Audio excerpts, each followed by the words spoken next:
Bonjour Grégoire, ça fait un peu film de série Z. Oui, bon, c'est facile. Mais je dis le retour parce que c'est pas tous les ans El Niño, c'est tous les 2 à 7 ans, c'est ça ce phénomène? Oui, c'est assez variable en réalité. Pour expliquer un petit peu ce que c'est que El Niño, c'est un phénomène météo qui a un autre pendant qui est le phénomène La Niña, qu'on a failli avoir l'année dernière et qui finalement n'est pas apparu. Alors qu'est-ce que c'est? C'est simplement du fait des courants et du fait de l'augmentation des températures, vous avez une augmentation de la température en surface des eaux de l'océan Pacifique. Et donc ces masses d'eau chaude qui se déplacent entraînent une plus grosse évaporation dans certaines parties du globe et une moindre évaporation de l'autre côté de l'océan, et donc perturbe complètement la météo avec un surcroît de précipitations sur certaines zones, et à l'inverse, des grosses réductions de précipitations dans d'autres zones. Le phénomène El Niño se caractérise notamment pendant les mois d'été par une forte réduction des pluies dans la zone de l'Asie du Sud-Est, et notamment alors qu'on attend la période mousson en Inde, qui est très importante et pour le revenu des agriculteurs et pour la production mondiale, notamment de coton, mais également en Asie du Sud-Est pour la production mondiale de café, avec le Vietnam qui est le deuxième producteur mondial de café, un premier producteur mondial de Robusta. Et puis à l'autre bout, ça entraîne des surcroîts de précipitations sur les rives, sur les côtes de l'Amérique du Sud, et notamment au Pérou et au Chili, avec des risques importants d'inondations qui, par le passé, se sont soldés notamment par des arrêts de production importants, notamment dans le domaine minier. Ce qui veut dire que El Niño, on le connaît surtout pour les problématiques agricoles, mais ça ne touche pas que l'agriculture. Et c'est ça, c'est pas neutre évidemment pour un ensemble de matières premières agricoles, mais aussi les métaux. Enfin, le phénomène, parce que vous disiez l'an passé on a failli avoir la Niña, donc c'est qu'à un moment on s'est dit on va l'avoir et puis on l'a pas eu. Est-ce que là on est sûr que El Niño sera présent, et notamment pendant les mois d'été? Et est-ce qu'on connaît la force du phénomène là, si jamais il est confirmé et observé? Alors pour l'instant, les autorités météorologiques américaines et australiennes sont d'accord sur le fait que le phénomène El Niño va se manifester, et on attend un phénomène El Niño, on va dire, normal à fort, donc avec des conséquences potentiellement importantes. Quelles sont ces conséquences si on essaye de faire une cartographie un peu du monde? La première conséquence qui est intéressante pour nous et qui est très rassurante, c'est que El Niño a tendance, dans l'hémisphère nord, à amener des pluies conséquentes au bon moment pour les récoltes de grandes cultures. Donc les grandes cultures, ce sont le maïs, le blé et le soja. Donc traditionnellement, l'impact sur les récoltes, c'est une baisse des prix du maïs avec une hausse de la production, une hausse des rendements. Sur le blé, c'est un peu plus neutre parce que vous allez avoir effectivement une hausse de la production dans l'hémisphère nord, mais il y a également un autre gros producteur de blé, c'est l'Australie, pardon, et notamment pour les mois qui viennent. Et donc vous allez perdre en Australie à cause de la sécheresse ce que vous allez gagner aux États-Unis et en Europe. Et donc, grosso modo, c'est stable. Pour le maïs, c'est baissier pour les prix, donc c'est plutôt bien, on devrait pouvoir continuer à reconstituer les récoltes. Pour le soja, c'est différent parce qu'en réalité, le soja va avoir de très bons rendements, donc potentiellement une baisse importante des cours du soja. Mais à l'inverse, l'huile, c'est-à-dire le résultat de la trituration du soja, elle a tendance, dans les périodes de El Niño, à plutôt s'apprécier. Pourquoi? Parce que de l'autre côté, vous avez une autre huile qui est très utilisée, c'est l'huile de palme. Et quand vous avez une sécheresse en Asie du Sud-Est, vous avez moins d'huile de palme et donc une hausse de la consommation d'huile de soja.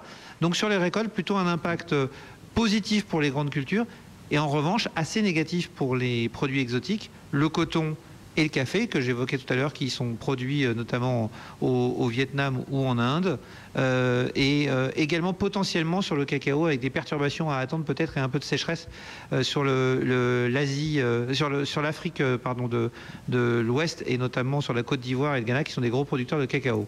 Bon, et puis vous le disiez, attention aussi, alors là on parle des matières premières agricoles, mais sur les métaux aussi, ça peut avoir des conséquences avec, donc plutôt en Amérique latine, c'est ça, semble-t-il, des potentielles fermetures de mines en cas d'inondation, j'imagine, de fortes pluies. Alors deux phénomènes opposé, là encore, si on se place côté Asie du Sud-Est, vous avez en Asie du Sud-Est des gros pays producteurs de minerais et de métaux, et notamment l'Indonésie, qui était le plus gros exportateur de nickel jusqu'à l'année dernière et à la suspension de ses exportations. Mais l'Indonésie donc est un gros producteur de nickel et un gros producteur également de cuivre. Et à côté de ça, vous avez la Papouasie également, qui est un gros producteur de cuivre. Ces pays-là sont touchés par plus de sécheresse. Plus de sécheresse, ça veut dire quoi? Ça veut dire moins de capacité hydroélectrique, donc moins d'énergie, moins d'électricité pour exploiter les mines, première chose. Puis la deuxième chose, ça veut dire le niveau des cours d'eau moins élevé. Et le niveau des cours d'eau est très important. Pourquoi? Parce qu'il permet le transport fluvial. Et l'essentiel des minerais qui sont extraits dans ces pays-là sont ramenés par les fleuves jusqu'au port d'exportation. Donc on pourrait avoir une baisse des disponibilités à l'exportation dans ces pays-là. À l'opposé, vous le disiez, côté Amérique du Sud, là on s'attend à des très fortes pluies.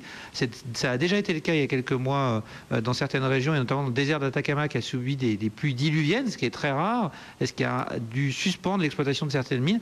On pourrait se retrouver au Pérou ou au Chili avec des inondations importantes, ça s'est déjà produit par le passé, qui obligent à réduire la production. Alors les productions au Chili ou au Pérou, c'est quoi? C'est le zinc, c'est le cuivre, et puis potentiellement également l'argent. Donc on a ces métaux-là qui aujourd'hui sont un peu soumis à une pression du fait de l'absence de demande, de la baisse de la demande de la Chine, et qui pourraient retrouver un peu des couleurs si ce phénomène d'El Niño venait perturber un petit peu l'exploitation minière et en Asie du Sud-Est et en Amérique du Sud. Bon, à surveiller donc ces matières premières agricoles et ces métaux également qui pourront être peut-être impactés par ce phénomène El Niño, confirmé donc pour cette année. Bon, et puis bravo Benjamin, depuis 15 jours là, le pétrole a baissé, on se parlait la dernière fois, c'était plutôt votre scénario à court terme en tout cas de voir le pétrole rebaisser.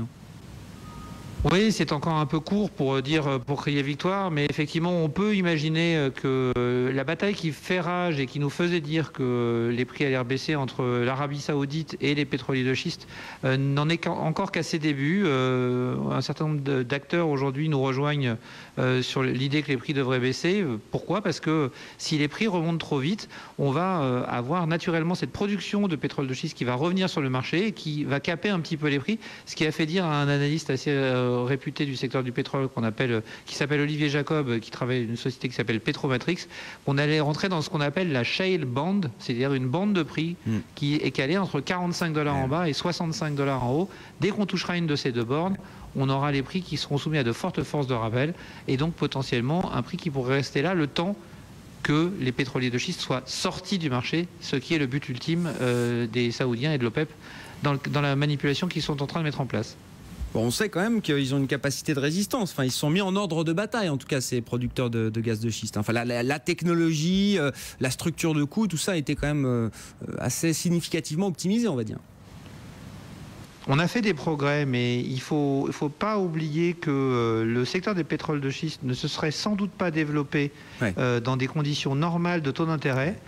Aujourd'hui, on parle d'une normalisation des conditions de prêt aux États-Unis avec une remontée des taux d'intérêt. Est-ce que les États-Unis et les pétroliers de schiste aux États-Unis auront la capacité à poursuivre leur redéveloppement si les prix remontent? C'est pas sûr. La deuxième chose, c'est que ces sociétés se sont ajustées très vite. Elles ont licencié beaucoup de monde, c'est un fait. Ça a permis, c'est l'avantage de ces productions très flexibles. Le problème, c'est que le jour où il va falloir relancer la production, il y a un certain nombre de démarches à respecter en termes de visite médicale, en termes de formation. Et puis, il faut bien dire ce qui est. Les salariés qui travaillent dans le secteur des pétroles de schiste et qui ont été licenciés, ils attendent peut-être pas après les pétroliers de schiste pour retrouver du boulot. Ils sont peut-être allés chercher du boulot ailleurs. Et est-ce qu'ils seront toujours disponibles? Est-ce qu'on aura toujours de la main-d'œuvre qualifiée? C'est une vraie question qui fait que deviner où vont aller les prix du pétrole dans les mois à venir est relativement difficile.